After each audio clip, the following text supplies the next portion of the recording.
Haya sasa leo wale wateja wetu wanaotaka kukaa nyumba classic, nyumba nzuri, hii hapa. Ununio Basiaya kwa Mwinyi, nyumba ya kupangisha. Ghorofa moja anaingia juu, mwingine anaingia chini, paving block ya hatari, nyumba kali, nyumba mpya. Twende ndani sasa tajiri. Karibuni, nyumba hii hapa.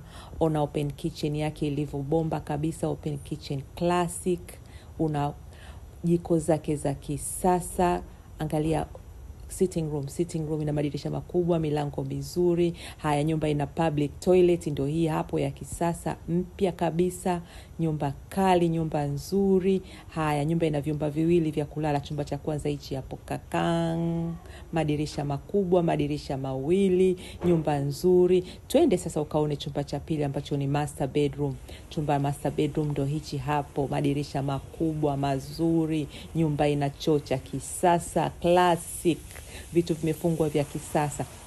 Nyumba hii tajiri inapangishwa kwa 900,000 kwa mwezi. Nyumba hii hapa inapangishwa kwa 900,000 kwa mwezi. 900,000 kwa mwezi unapanga kwenye nyumba hii hapa. Angalia ilivyo na parking area nzuri sana. Basiaya, Ununio kwa Mwinyi.